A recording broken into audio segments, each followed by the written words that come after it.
ಇಡೀ ರಾಜ್ಯದಲ್ಲಿ ಜನ ವಾಲಂಟ್ರಿ ಆಗ್ದಂಗೆ ಹೇಳ್ತಾ ಇದ್ದಾರೆ.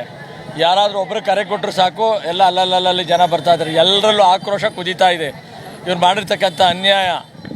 ಸಿದ್ದರಾಮಯ್ಯನವರು ಪ್ರಾಮಾಣಿಕವಾಗಿ ಬದುಕನ್ನು ನಡೆಸಂಥವ್ರು. 16 ಮಂತ್ರಿಗಳಾಗಿದ್ದರು, ಉಪಮುಖ್ಯಮಂತ್ರಿಗಳಾಗಿದ್ದರು, 15 ಬಡ್ಜೆಟ್ ಮಂಡನೆ ಮಾಡಿದ್ರು. ಮೈಸೂರಿನಲ್ಲಿ ಇವತ್ತಿಗೂ ಒಂದು ಸ್ವಂತ ಮನೆ ಇಲ್ಲ.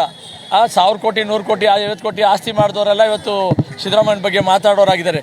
ಸಿದ್ದರಾಮಯ್ಯನ ವ್ಯಕ್ತಿತ್ವ, ಅವರ ಜನಪ್ರಿಯತೆ ಇದನ್ನು ಸಹಿಸಲಾರದಂಥ ಜನ ಇವತ್ತು ಈ ಅಮಿತ್ ಶಾ ಮತ್ತು ಮೋದಿ ಇವರಿಬ್ಬರು ಹಿನ್ನೆಲೆನ ಅಮಿತ್ ಶಾನ CBIನವರು ರೌಡಿ ಅಂತ ಹೇಳಿದ್ರು. ನಾನಲ್ಲ, ಅವನ CBIನವರು ರೌಡಿ ಅಂತ ಹೇಳಿದ್ದಾರೆ. ಇಂಥವನ ಕೈಲಿ ಗೃಹ ಮಂತ್ರಿ ಇದೆ ದೇಶದ್ದು. ಇವರು ಎಲ್ಲ ಕಡೆ ರಾಜ್ಯಪಾಲರುಗಳನ್ನ ಬಿಟ್ಟು ತೊಂದರೆಗಳು ಕೊಡ್ತಾ ಇದ್ದಾರೆ. ಇವತ್ತು ವೆಸ್ಟ್ ಬೆಂಗಾಲ್ ಹತ್ತು ಉರಿತಾ ಇದೆ.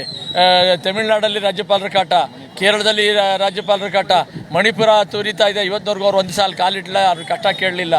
ಇಡೀ ದೇಶದಲ್ಲಿ ಕೇಜ್ರಿವಾಲ್ನ ಅರೆಸ್ಟ್ ಮಾಡಿದ್ದಾರೆ, ಸೋರೆನ್ ಅರೆಸ್ಟ್ ಮಾಡಿದರು. ಈ ರೀತಿ ಎಲ್ಲ ಕಡೆ ತೊಂದರೆಗಳನ್ನ ಕೊಡ್ತಾ ಇದ್ದಾರೆ.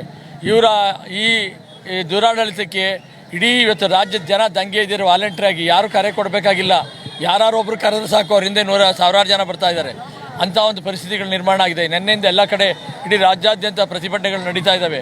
ಇವರ ಈ ರಾಜ್ಯಪಾಲರ ಕೆಟ್ಟ ನಡೆ, ಅಲ್ಲಿ ಯಾವುದೇ ಒಂದು ಪ್ರಾಸಿಕ್ಯೂಷನಲ್ಲಿ ಲಾಯರ್ ಎಕ್ಸ್ಪರ್ಟ್ಗಳೇ ಟಿ ವಿಲೆಲ್ಲ ಕುತ್ಕೊಂಡು ಮಾತಾಡೋದು ನೋಡಿದ್ದೀರಿ.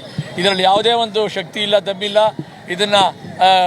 ಅದನ್ನು ಏನೇ ಅವನು ಅಬ್ರಾಹ್ಮದ ದೂರು ಕೊಟ್ಟರು ಕೂಡ ಅದನ್ನು ಪರಿಶೀಲನೆ ಕೊಡ್ಬೋದು, ಎಂಕ್ವೈರಿ ಕೊಡ್ಬೋದು, ಪ್ರಾಸಿಕ್ಯೂಷನ್ ಕೊಡೋಕ್ಕೆ ಬರಲ್ಲ. ಇದು ಹೈಕೋರ್ಟಲ್ಲಿ ಸುಪ್ರೀಂ ಕೋರ್ಟಲ್ಲಿ ಬಿದ್ದೋಗುತ್ತೆ. ಅಲ್ಲಿಂದ ಅದನ್ನು ಎಂಕ್ವೈರಿ ಮಾಡಿ ಅಂತ ಕೊಡ್ಬೋದು. ಎಂಕ್ವೈರಿ ಮಾಡಿದ್ರು ಕೂಡ ಇಲ್ಲಿ ಆ್ಯಂಟಿ ಕರಪ್ಷನ್ ಆ್ಯಕ್ಟು ಸಿದ್ದರಾಮಯ್ಯನಿಗೆ ಅಟ್ರಾಕ್ಟ್ ಆಗೋದಿಲ್ಲ. ಅವ್ರು ಯಾವುದೇ ಭ್ರಷ್ಟಾಚಾರಗಳನ್ನ ನೇರವಾಗಿ ಮಾಡಿಲ್ಲ. ಅಲ್ಲಿ ಅವ್ರಿಗೆ ಲೆಟ್ರ್ ಕೊಡೋದು, ಅಲ್ಲಿ ಮತ್ತೊಂದು ಮಾಡೋಲ್ಲಿ ಯಾವುದೂ ಆಗಿಲ್ಲ.